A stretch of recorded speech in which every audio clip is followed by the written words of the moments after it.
Pip and the Star Button Treasure.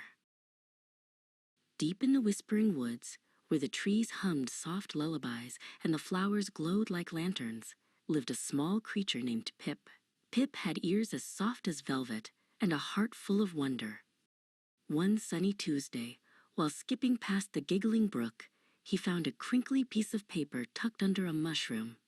It was a map that smelled faintly of peppermint and pointed straight toward the echoing cave. A treasure map, Pip squeaked, his whiskers twitching with excitement.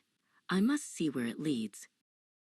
The map led Pip through the tall grass and over the bubbling bridge. Finally, he reached the mouth of the echoing cave. It looked very dark and very big.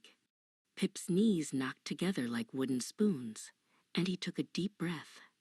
I might be small, he whispered to his shadow, but I am a forest finder, and I am brave.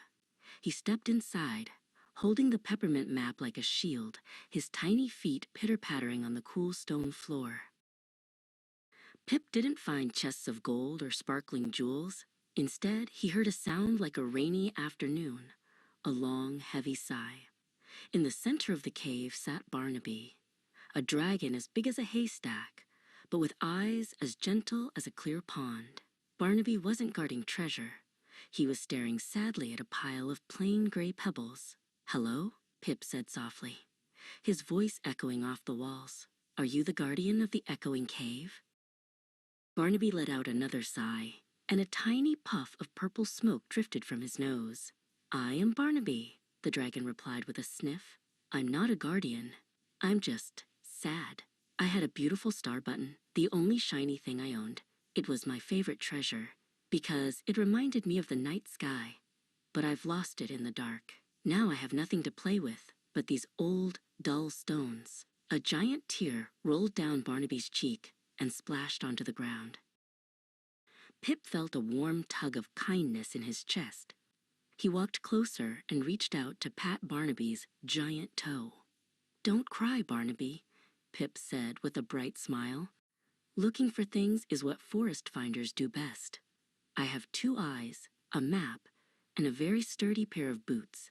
We can look together. And besides, treasures are much easier to find when you have a friend to help you." Barnaby wiped his eyes and looked down at the tiny creature. "A friend?" he whispered. "I'd like that." They began their search, starting at the cave's mouth and moving into the tickle grass outside. Pip crawled under the giant ferns, while Barnaby used his tail to gently move heavy logs. "Is it under here?" Pip called out, disappearing into a patch of clover.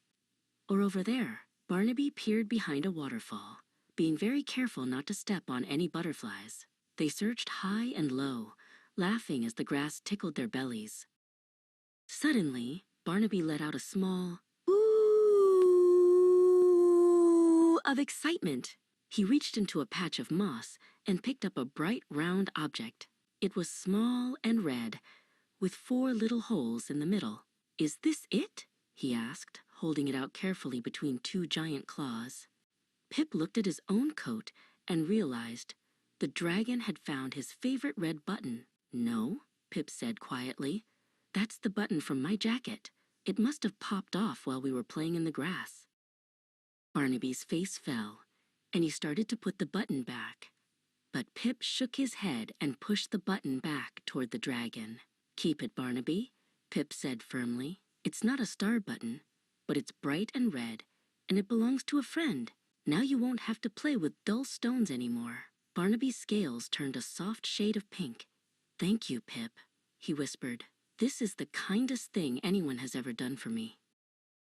As Barnaby reached out to take the gift, his tail swished across the ground, accidentally flipping over a flat gray stone near the cave entrance. Underneath it, something sparkled brilliantly in the sunlight. "Look!" Pip shouted, pointing. It was the star button.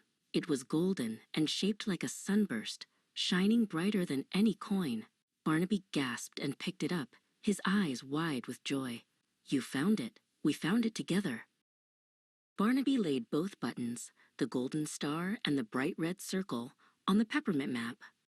"I don't need a treasure map anymore," the dragon cheered, "because I found something much better."